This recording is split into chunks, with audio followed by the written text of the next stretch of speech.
Bien, muchachos, bienvenidos de nuevo. Vamos a continuar para seguir escuchando las exposiciones de sus compañeros. Voy a compartir nuevamente la presentación para complementar la del equipo que estaba en turno. Aprovechando Ángel, nos estás regalando una visión muy bonita de tu playera, si te puedes enfocar mejor. Es que no tengo mucho espacio, profe. Entonces puedes agachar tantito para verte de pronto. ¿Sí? Sí, está bien. Nada más para ver tu cara, porque veíamos tu playera muy bonita, pero no te veíamos a ti. Sí, es que no tengo mucho espacio, profe. Bueno, no está muy alta la mesa, entonces, por eso. No te preocupes, ok, está bien, es una cuestión técnica, está bien. Entonces vamos a continuar, vuelvo a iniciar la presentación. Nos habíamos quedado aquí con Miguel y me había solicitado la siguiente. Adelante, ahí vamos.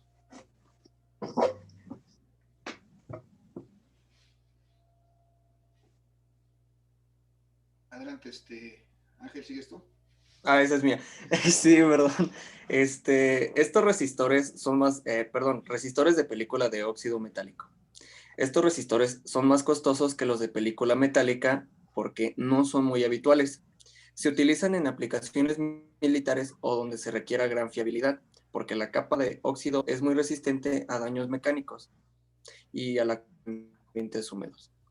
También nos pasamos a los resistores de metal vidriado. Tienen un mejor comportamiento ante sobrecargas de corriente y también tienen un coeficiente térmico peor. Se dispone de potencias de hasta 3 watts. Siguiente, profe.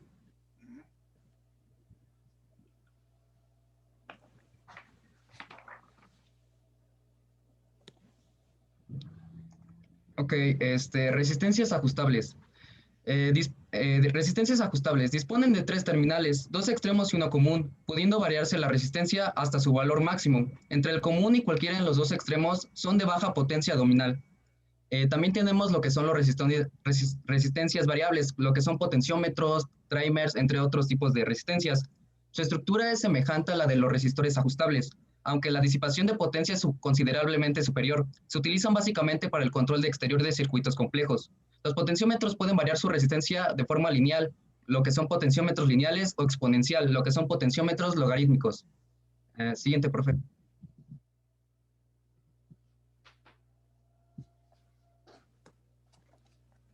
Resistores en circuitos paralelos. Un circuito en paralelo es un circuito que tiene dos o más caminos independientes desde la fuente de tensión, pasando del circuito hasta regresar nuevamente a la fuente.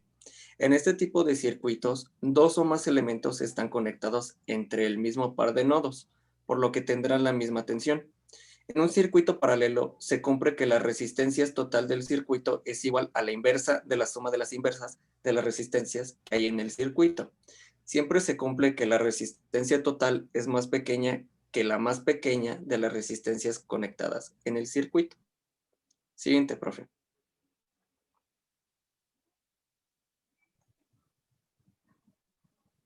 Circuito serie.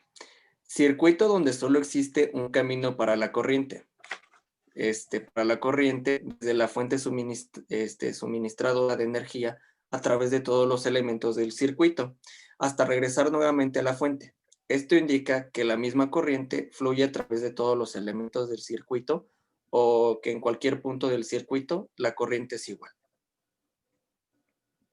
Sería todo. Como podemos ver, la fórmula para calcular la resistencia total en un circuito serie es la suma de todas las resistencias que se encuentran en el arreglo.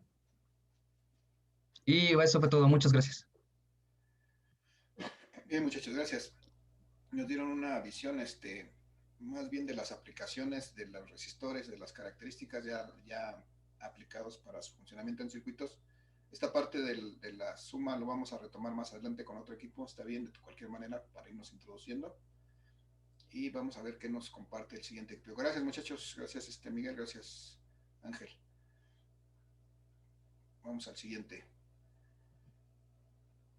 Si se encuentra por ahí, estas son sus referencias, supongo. Y vamos a hablar de resistividad, muchachos. a ver si está por ahí Jacqueline Bustos y Leslie Danae. Las escuchamos, muchachas, adelante. Buenas tardes, profe. Bueno, el día de hoy venimos a exponerle este tema, mi compañera Jacqueline y pues yo. ¿Le puede cambiar, por favor?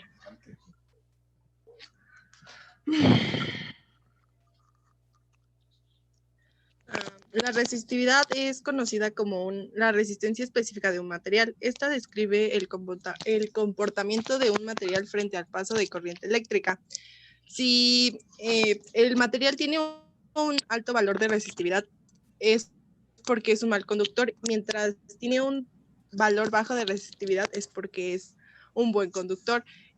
La resistividad se mide en ohmios por metros y se calcula con la siguiente fórmula, que es R es igual a P de L sobre A, donde R es la resistencia del material, P la resistividad eléctrica, L el largo y A la sección transversal.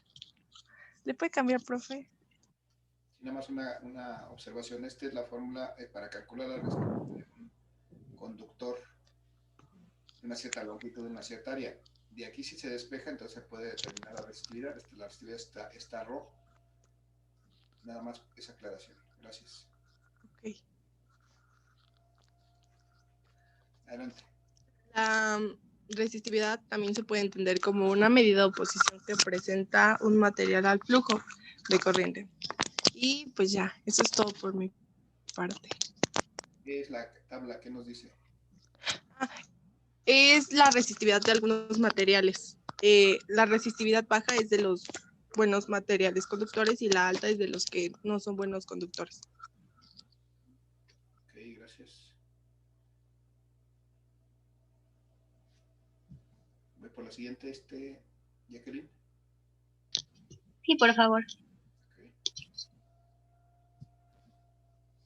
Pues bueno, buenas tardes, soy Bustos Hernández Jacqueline y como mi compañera ya dio las bases de la resistividad, yo me voy a enfocar en describir cómo se mide la resistividad.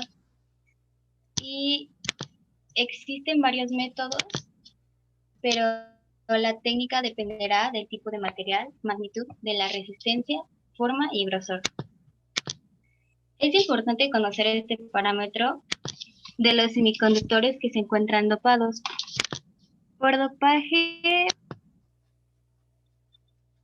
dopaje conocemos el proceso en el cual se agregan las cargas positivas o negativas a un semiconductor para cambiar sus propiedades eléctricas.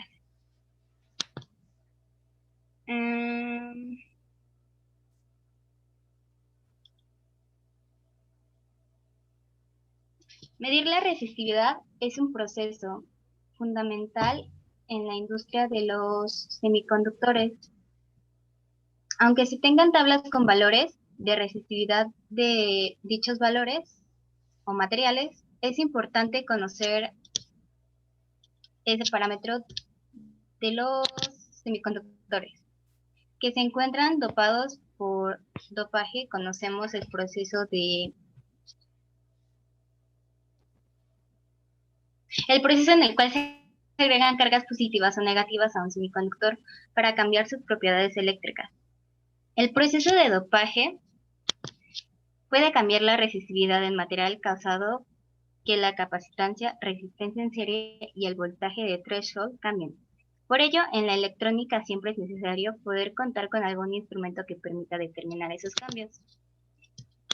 Y sin lugar a dudas, el equipo ideal para realizar este tipo de mediciones es el Keithley 4200, el cual permite tener distintos canales de alta precisión, así como se necesita una sonda con microscopio, las cuales son las imágenes que se encuentran en la parte inferior izquierda.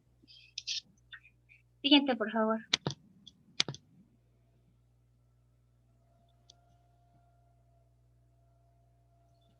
En la mayoría de los casos se utiliza el método Kelvin de 4 puntas para hacer estas mediciones, pero con ciertas variaciones. Las dos técnicas más comunes se mostrarán a continuación, las cuales son el método colineal de 4 puntos y el método Van der Pau. El método colineal de 4 puntos es la técnica más común de medir la resistividad en semiconductor al utilizar 4 puntas colineales. Las puntas se colocan en el centro de la muestra, así como se muestra en la imagen. Y las puntas externas se utilizan como fuente de corriente de precisión, mientras que las puntas internas se utilizan para medir la caída de voltaje resultante. Y por último tenemos el método Van der Pau, en el cual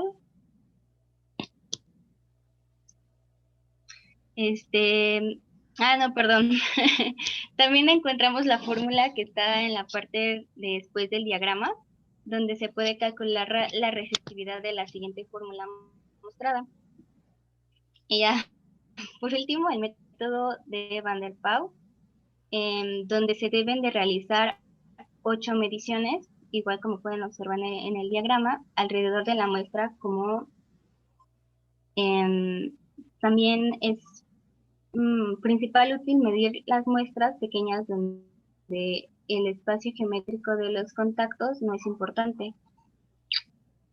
Y pues ahí también se muestran las respectivas fórmulas para calcular las resistividades. Todo esto consiste en aplicar corriente y medir el voltaje en 4 puntos en la circunferencia de una muestra plana con forma arbitraria, pero con un grosor uniforme. Siguiente, por favor.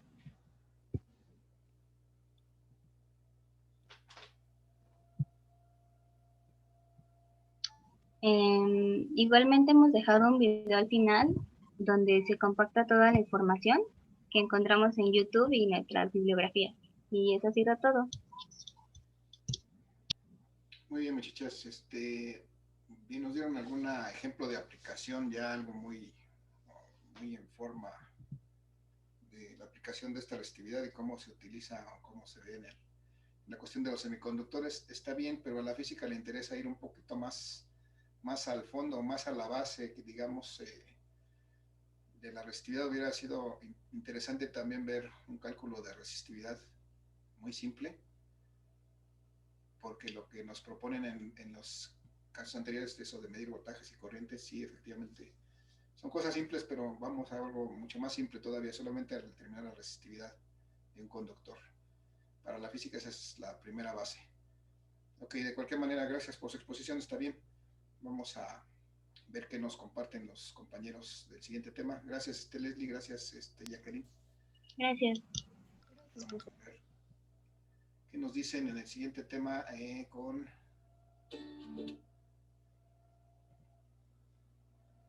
conductividad.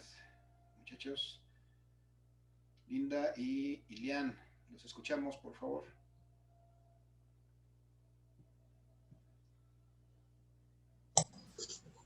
Bueno, buenas tardes, profe. Nuestro tema es de conductividad. Mi nombre es Rodrigo Aguilar Linda Michelle y mi compañera es Fernández Jiménez Ilian. Siguiente, por favor.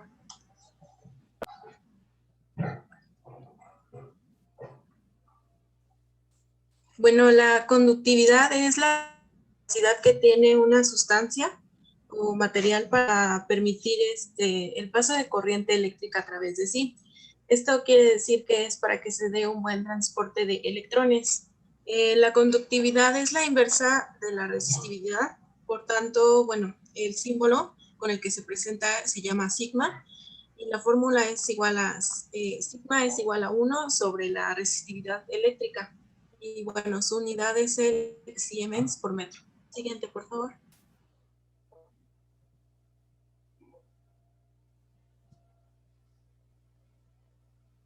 Algunas características de la conductividad y de los conductores eléctricos es su temperatura, las estructuras atómicas y moleculares de las sustancias o materiales. Y en este se destacan 2 tipos de conductores eléctricos que son metálicos y electrolíticos. En los metálicos, este grupo, está formado por los metales sólidos. Y los electrolíticos se trata de soluciones constituidas por iones libres que ayudan a la conductividad eléctrica de clase iónica. Siguiente, por favor.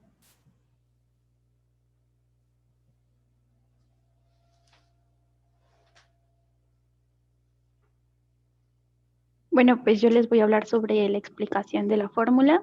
Tenemos que la conductividad se representa con el símbolo de sigma. Este es del alfabeto griego y esto nos va a representar pues la conductividad. Tenemos dos fórmulas. Una fórmula es la de la inversa de la resistividad, como dijo mi compañera, y otra es que tenemos la conductividad y es igual a la longitud entre el área por la resistividad, donde pues ya ahí tenemos la explicación de qué representa cada símbolo. Y otra cosa es que la conductividad se mide en sims por metro y que tenemos nuestra unidad de medida es ohmios por metro a la menos 1. Siguiente, por favor.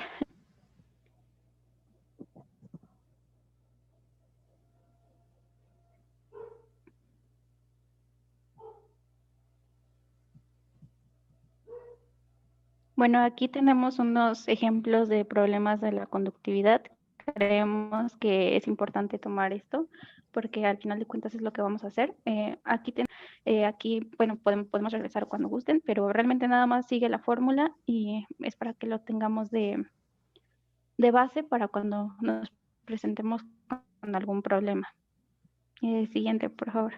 Y nada más una aclaración, la que en esta fórmula de abajo de la resistividad es la longitud entre el área por la resistencia, no la resistividad. Para calcular ok, sí. la resistencia. Gracias. Sí. La misma fórmula de la resistividad. Vamos a la Vale, gracias.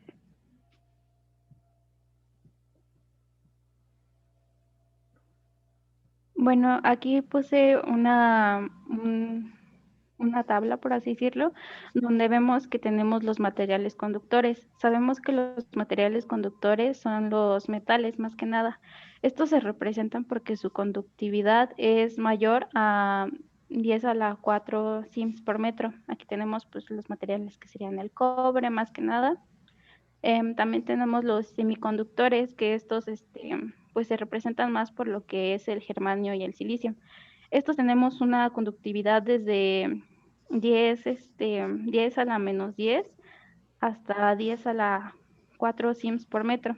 También tenemos los materiales aislantes, que son los plásticos y la porcelana, que se caracterizan por su conductividad, que es menor a la 10 a las 10 sims por metro. Bueno, aquí les dejé también los materiales, por si alguna vez los necesitamos. Siguiente, por favor.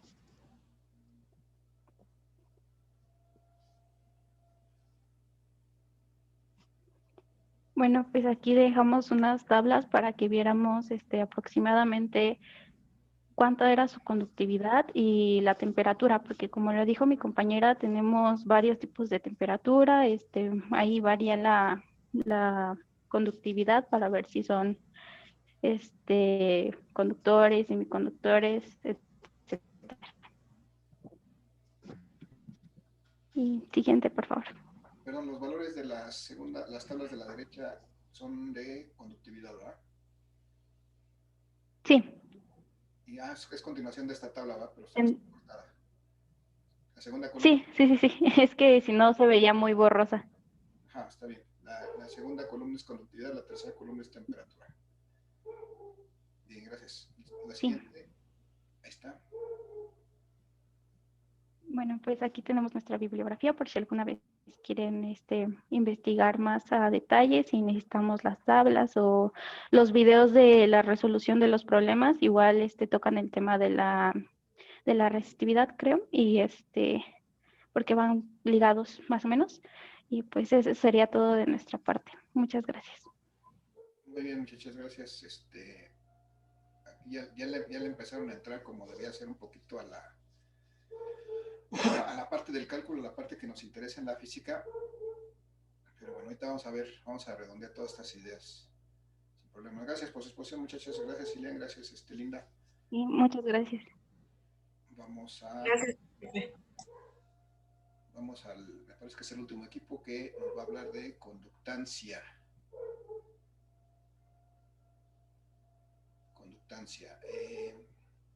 Jimena, Guadalupe y Ana Sofía.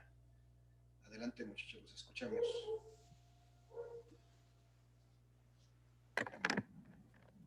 Buenas tardes, yo soy Ana Mejía García y mi compañera es Jimena Guadalupe Serrano Santiago y hoy vamos a hablar de la conductancia eléctrica. Siguiente, por favor.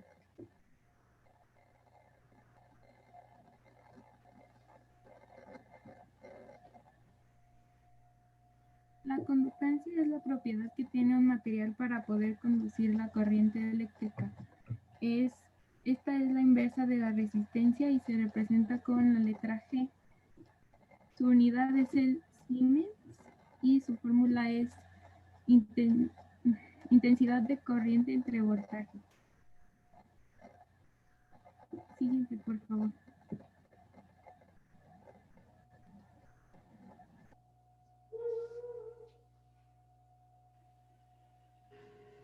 Ok, la conductancia eléctrica indica la intensidad de corriente que circula por el volt de tensión aplicada. Aquí hacemos hincapié en que va a reducir, que reduce el flujo de corriente mientras la corriente. Y siguiente, por favor.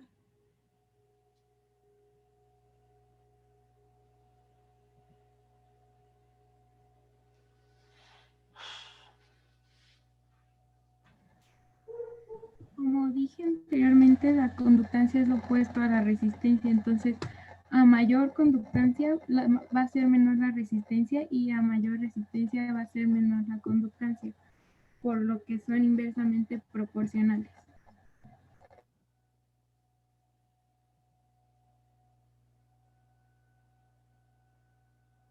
Bueno, para calcular la conductancia, en serie es la suma algebraica de los inversos multiplicativos, o sea, que cada valor que nos den en la conductancia, pues se le saca el inverso y todos esos se suman y al final de lo que obtenemos de la conductancia puede ser incluso hasta la conductancia equivalente de todos los capacitores que nos den, o en este caso también podrían ser resistencias. Siguiente, por favor.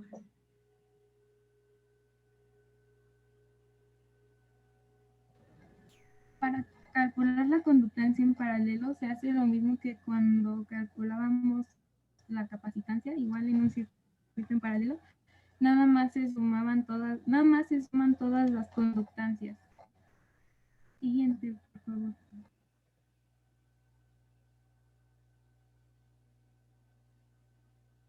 Bueno, aquí era lo mismo que decía, que para calcular la conductancia equivalente de un circuito se utiliza el inverso de las fórmulas de la resistencia equivalente, es decir, la conductancia en paralelo es la suma de cada conductancia, mientras que es la suma algebraica de los inversos multiplicativos. Y ya en caso de que esté, bueno, por ejemplo aquí que es es mixto, pues se suman primero los que son en paralelo y ya después sumamos cuando es en serie. Siguiente, por favor.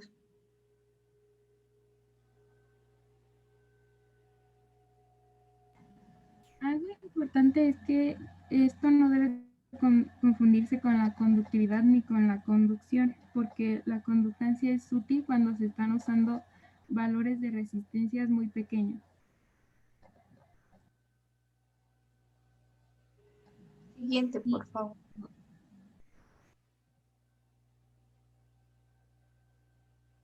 Y ya aquí al final solamente dejamos la bibliografía por si en algún momento necesitan algún ejemplo de la misma teoría que pusimos aquí en la presentación.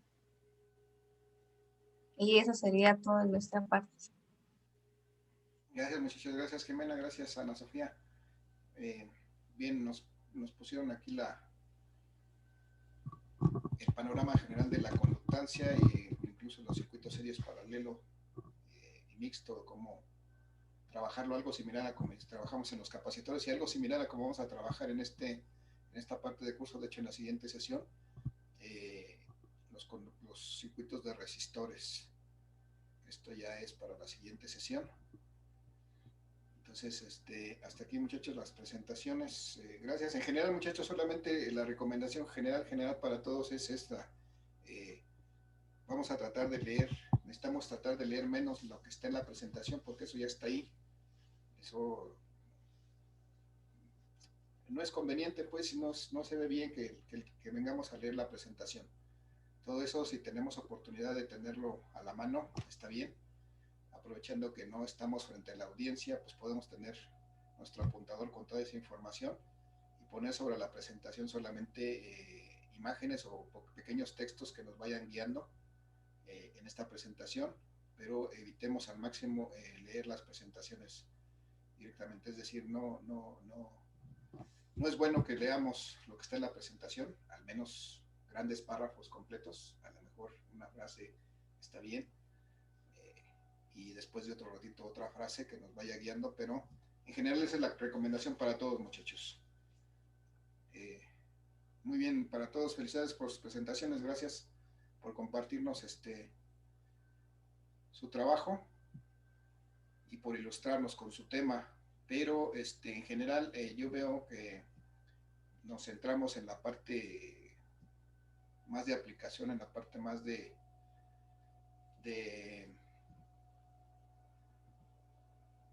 en la parte macro, en la parte no sé, pero aquí la parte importante es que a la física le interesa un poquito más la cuestión de cuantificar estos fenómenos. Entonces más bien tendríamos que revisar cómo están relacionados estos parámetros, todos estos que vimos, y cómo cada uno de ellos lo podemos ir cuantificando, lo podemos ir calculando y lo podemos ir determinando para ciertos materiales, tomando en cuenta efectivamente toda la información que ya nos dieron. Efectivamente es válida y es buena, pero necesitamos aterrizar un poquito todo esto para que nos sirva para el fin para el fin y el nivel a que estudiamos la física en este curso. Entonces vamos a hacer un resumen de toda esta información y vamos a hacer al menos un ejercicio. Entonces lo más seguro es que no nos dé tiempo en esta sesión. Entonces por esta ocasión voy a pedir que nos reconectemos para una tercera sesión una vez que se termine esta parte, para poder dar paso al ejercicio. Entonces nada más quisiera yo ver si hubo alguna información, Vanessa, del pendiente de exposición. Pues me comentó que según sí las había hecho, pero que no sabía por qué sus cambios no se habían guardado. Me quedé en que lo iba a revisar, pero ya después no me dijo nada, entonces pues no hay algo como concreto. Sí, lo que pasa es que me suena así, lógico y probable que se haya ido la luz. Lo que me suena improbable es que pues se fue la luz, al menos que se haya ido ayer o antier, para que no estuvieran, desde ayer o antier no haya luz, entonces no hubieran podido estar las diapositivas aquí. Entonces, bueno, vamos a dejarlo hasta ahí. Voy a pasar a lo siguiente, que es tratar de aterrizar todos estos puntos y tratar de aterrizar todos estos conceptos, y luego vamos a hacer un ejercicio. Antes de pasar a eso, muchachos, ¿alguien tiene alguna pregunta, comentario, sugerencia, algo que quieran expresar? ¿No? ¿Sí o no?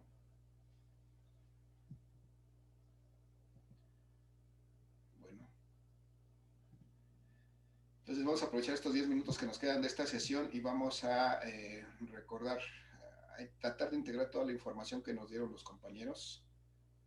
Vamos a ver que hablábamos de un conductor, que normalmente un conductor lo vamos a representar como un cuerpo cilíndrico, como un cilindro de un cierto material que formado de ciertas partículas, de partículas de un cierto material que generalmente, como nos decían también los compañeros, este material pues tiene ciertas características. Como conductor, este material pues tiene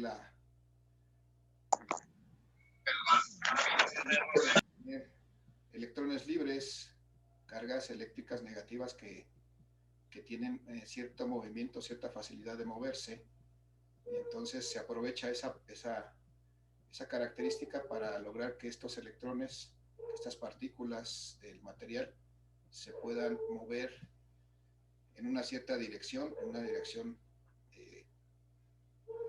una misma dirección todas las partículas al mismo tiempo, de tal manera que se establezca aquí un flujo, un movimiento de estos electrones, y eso es precisamente el objeto de estudio de esta parte del curso, que se llama electrodinámica. ¿Qué necesitamos para que estos electrones se muevan, muchachos? De lo que nos dijeron los compañeros, ¿alguien recuerda? Un conductor. Sí, ya está aquí el conductor, ya están ahí sus partículas, que son los electrones que se mueven. ¿Qué necesitamos para que se muevan? Una diferencia de potencial. Una diferencia de potencial, precisamente eso es lo que hace que estos electrones se muevan. Necesitamos aplicarle a este conductor una diferencia de potencial. Y una diferencia de potencial, nos decían por ahí también que la podíamos aplicar con una batería, con una pila, con un generador, dependiendo de qué sea con lo que estamos aplicando esa diferencia de potencial, pues vamos a tener aquí un flujo de electrones, ya sea de manera en una sola dirección o en direcciones alternadas. Nos hablaban de la corriente alterna y de la corriente directa. Y entonces en este caso una batería pues me proporciona una diferencia de potencial que voy a identificar como un voltaje o diferencia de potencial, llamémoslo de esa manera, es lo mismo. Y entonces este voltaje, esta diferencia de potencial ocasiona que estos electrones pues puedan moverse en una cierta dirección.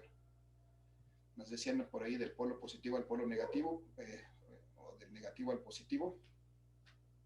Bueno, vamos a ver que dependiendo de podemos considerarlo en los dos sentidos. Vamos a suponer ahora que,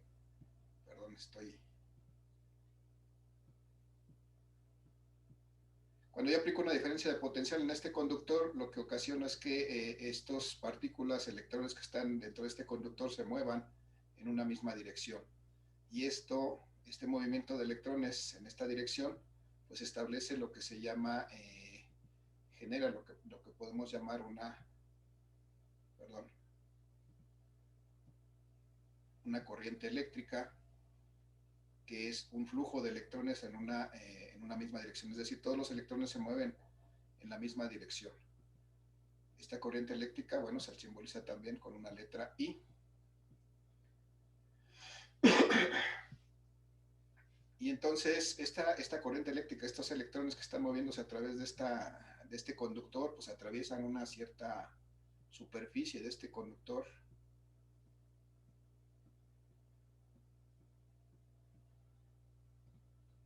Sí, esto que tenemos aquí es la sección transversal de este conductor, que normalmente simbolizamos con una letra A. Y bueno, si nosotros vemos que lo que está pasando aquí, esto que están moviéndose aquí son cargas eléctricas,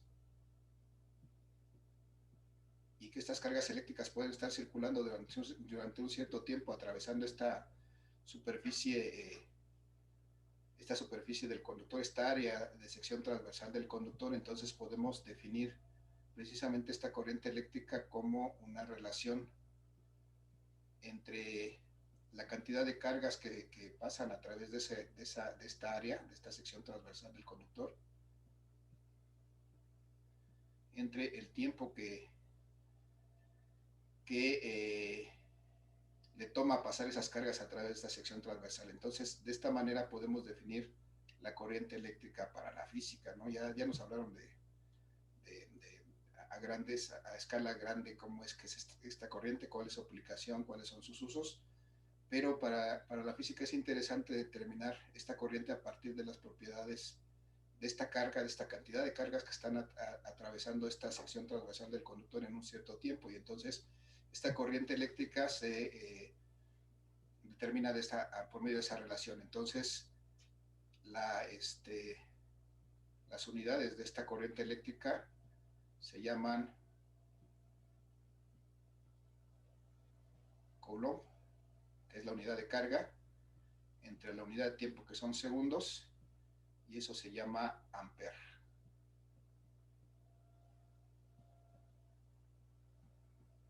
Entonces, cuando pasa una cantidad de 1 coulomb en un segundo, entonces tenemos una corriente que llamamos 1 ampere. 1 coulomb por segundo es 1 ampere.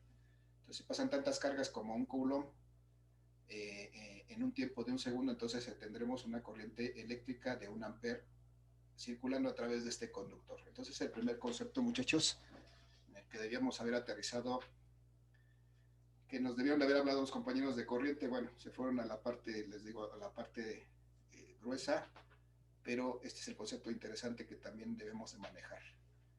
¿Cómo puedo determinar la cantidad de corriente que circula por un conductor si divido la cantidad de cargas eléctricas que están atravesando esta área y el tiempo que le toma atravesar esas cantidades de cargas? Entonces puedo determinar la corriente eléctrica que mido en amperes o coulombs por segundo. Bien, hasta aquí, muchachos, ¿alguna pregunta, alguna duda? Nos quedan 2 minutos. Por ahí mencionaron otro concepto que también debemos de aterrizar. Si esta corriente circula a través de este conductor y a través de esta área de sección transversal, pues dependiendo de qué tanta corriente atraviese por esta sección, pues va a haber una cierta densidad de corriente eléctrica, que vamos a representar con una letra J, esta densidad de corriente eléctrica, y esta densidad de corriente eléctrica va a ser exactamente igual, o sea, la cantidad de corriente que circule por esa sección transversal precisamente entre esa área, entre esa sección transversal del conductor. Y entonces, si damos esta corriente en amperes, que simbolizamos con la letra A, y damos esta área en unidades del sistema internacional, entonces la unidad de área en el sistema internacional son metros cuadrados, entonces podemos calcular la densidad de corriente por medio de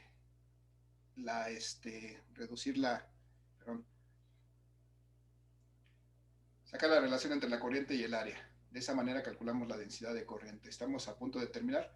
Muchas, una vez que se termine la sesión, nos reconectamos para seguir con este ejercicio y este ejemplo. Voy a aprovechar los segundos que me quedan. Y entonces vemos que esta unidad de ampere está determinada también en unidades del sistema internacional. Y la densidad de corriente, que es esta, es la relación entre la corriente y el área que atraviesa esa corriente. Densidad de corriente.